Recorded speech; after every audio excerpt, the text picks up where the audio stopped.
Buenos días, maestros, compañeros. Hoy me presento, mi nombre es Francisco Ney Ortega González, estoy actualmente en la carrera de Ingeniería Mecánica y Sistemas de la Universidad CNCI y hoy vamos a hablar sobre 4 preguntas que tengo en el proyecto modular. La primera pregunta es, ¿cómo explicas el teorema de ejes paralelos en la situación diaria? Bueno, para empezar, ¿qué es el teorema de ejes paralelos? Es el momento de inercia de cualquier objeto sobre un eje a través de su centro de masa. Es el momento de inercia mínimo sobre un eje en esa dirección del espacio. El momento de inercia sobre un eje paralelo a ese eje que pasa por el centro de la masa. ¿Qué quiere decir? Que prácticamente es un ejemplo de eso, es muy sencillo. Una puerta. Es prácticamente un buen ejemplo de los teoremas médicos. ¿A qué me refiero? El centro de masa que tiene la puerta es prácticamente la parte en medio en donde se colocan las bisagras, perdón. Ese es el centro de masa. Y el momento de inercia mínimo es cuando nosotros abrimos la puerta. Este es el momento de inercia. ¿Qué es lo que pasa? Que está haciendo un movimiento, en este caso de 90 grados, se puede decir un movimiento, se puede decir rotativo. Aunque hay puertas que se mueven, se pueden abrir en 180 grados, como son las puertas giratorias, otro ejemplo de eso. Y prácticamente está pasando por un centro, que es el caso de las bisagras, en donde da el ángulo inicia el ángulo de 90 grados, así prácticamente. Otra pregunta es, dice, ¿cuál es el producto de la inercia? Bueno, el producto de la inercia es prácticamente el tensor de inercia que tiene los componentes fuera en la diagonal, que son negativas por definición, resultan en producto de dos distancias y masas.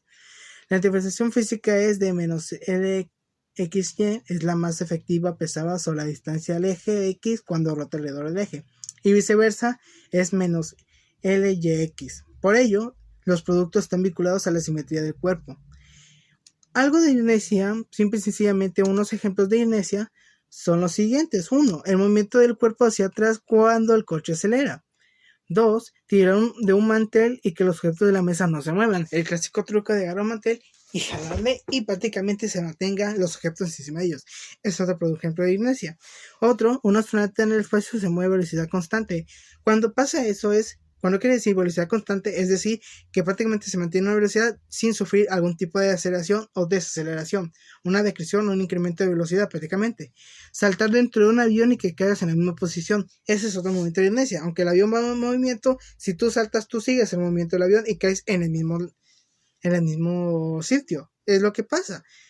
Otro ejemplo claro de inercia mismo es el cinturón de seguridad. Cuando el auto choca, el auto se detiene abruptamente, pero tú sigues la trayectoria y el cinturón te retiene. Eso también es otro ejemplo de lo que aplica la inercia y en este caso también de la resistencia y de la fricción. Cuando frenas de golpe un carrito y sus objetos se mueven hacia adelante, es lo que quiero decir, igualito que un carro. Cuando la sopa continúa moviéndose en círculos aunque no se mueva. Sí, cuando tú manejas la sopa y tú quieres tirar la cuchara, seguirá moviéndose hasta que ya empieza a detenerse. Es un ejemplo de inercia. Prácticamente esos están en la vida diaria, un ejemplo cotidiano, prácticamente. ¿Cómo explicas la fricción dada, la fricción dada en las vías del ferrocarril y sus consecuencias de no ser consideradas? Si no me entendieron, lo haré más despacio. ¿Cómo explicas la fricción dada en las vías del ferrocarril y sus consecuencias? Bueno, sencillo. Cuando en un ferrocarril la fricción se genera mediante la fuerza de la gravedad que le impulsa el tren y la fuerza natural que hace que se levante. Se mantiene en constante y se genera prácticamente, se iguala, es decir, se anula y el tren seguirá siendo avanzando con la fuerza de empuje que tiene el motor. ¿Qué pasa si no consideramos eso de la fricción? Bueno, es muy sencillo, el tren se descarrila. ¿Por qué? Por dos factores. Uno, la nula fricción que tiene al momento de frenar con las vías, por lo cual genere que pues, no se detenga, básicamente. Y dos, si le aplicamos una fuerza externa que aplique al tren, por ejemplo, un viento cruzado que supere la capacidad del tren y pues lo volque. ¿Por qué es importante la fricción en la construcción de diversos mecanismos? ¿Qué previene? Es muy sencillo. ¿Qué previene? Cuando tú estás en unos engranajes, siempre se mantiene una fricción y se mantiene constante. ¿Qué pasa cuando no hay fricción?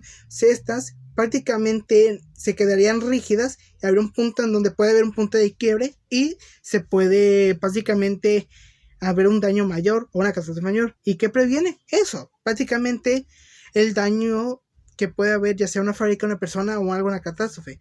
Por eso también es muy importante un mantenimiento constante.